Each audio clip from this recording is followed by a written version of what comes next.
Hi everyone, it's Jessica. Welcome back. Today we're starting week 3 of the Willow Quilt Along, so let's get started. This week in the Willow Quilt Along, we're making the center star and the extra large flying geese. So for me, I'm using 2 different colors to make this quilt, this version. You saw my red for my small stars and my medium stars. Now I'm switching to a blue. Let me just show it to you quickly here. So these stars and this center one are going to be red on my quilt, and this large one is going to be blue. So that means when I make my star, that will be in the center, my flying geese and my squares are going to be blue, and then my extra large flying geese are all going to be blue. So I've gotten to the point in my quilt where my flying geese are starting to get big, so we're using half square triangles instead of actually making flying geese with these. So I have 2 of my triangles here. We're making what is called the large flying geese. So first we have to make those half square triangles that go with that. And I'm just going to take a minute here and I'm going to match up my half square triangle. Now, as the half square triangle gets bigger, the harder it is to match this up perfectly. Like when I'm doing a little one for a small 6-inch block, it's so easy. But as the pieces get bigger, it's harder to match up. So if you need to pin, go ahead and pin. There's nothing wrong with that. You need to lay it out on a flat surface and line it all up. Like there's not enough room to do it here. Now this size there was, but the next size up is even bigger. So just take whatever room you need to lay out your half square triangles, and then if you need to pin them, and then take them to your sewing machine. After I have that half square triangle made, I'm just going to trim the overhang here at the 2 edges. So after you have your half square triangles made, we're going to assemble these into the large flying geese. And now these are made the reverse of the small geese. So our colored portion is going to be the background, and then these white portions are going to make up a white star. We're going to put 1 half square triangle on top of the other and sew down the line in the middle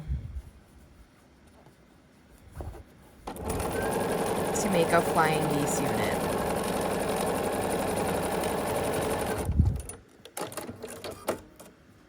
And this is what that unit looks like. So now this is the flying geese unit that we're going to use to make our center star. So this we have 4 of these flying geese unit with our color as the background. And then we're going to have 4 squares that are the color of our background. And then the medium star that we made last week is going to be the center of this. Now, as our pieces get bigger, it's going to be harder and harder for me to show you the exactness of this. But what you're going to do is you're just going to assemble this star once you have all your pieces ready, and it's going to be assembled the exact same way as a small star. The only difference is for that middle square of the small star, you're substituting the medium star. So you can just assemble this the exact same way.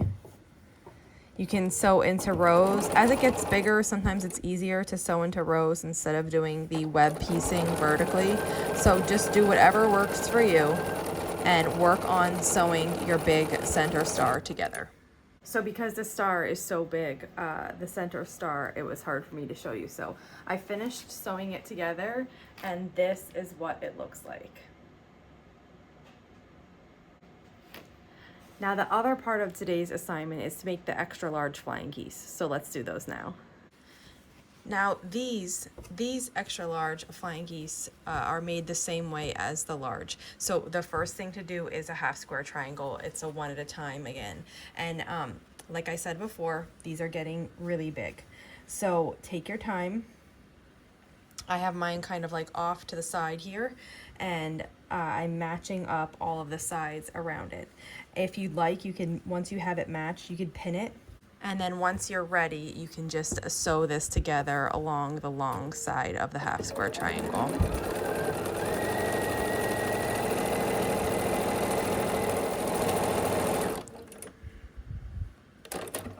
And you're going to make 8 of those large half square triangles. And then just, this is mine here, and then just as we would a small one, we need to trim those bits at the edge. So it has 2 spots where you have to trim. That's 1.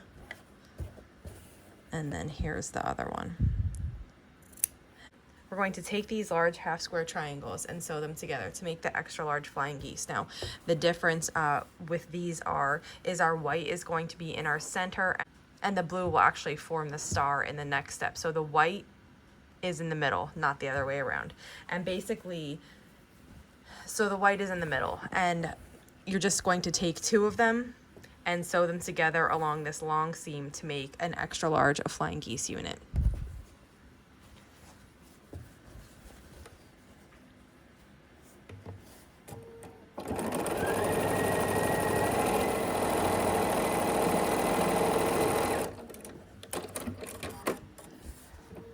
And then because this is really big, you're gonna have a hard time seeing it, but basically this is taking up my whole bed. So it's an extra large flying geese unit. This is what it looks like, and we need 4 of these. And then after we have our extra large flying geese done and our center star, we're all finished for this week. So after we have our extra large flying geese, and here's one of mine, it's huge. It takes up the whole frame. So you need to make 4 of these extra large flying geese, and then you need to make your center star. And again, this is what my center star looks like. So we're all finished for this week. We have 1 week left. We just need to assemble the rest of the quilt top. So I hope you're enjoying this quilt along. I am loving making this quilt again with you. If you have any questions, just let me know. And if not, I'll see you back here soon. Thanks for following along.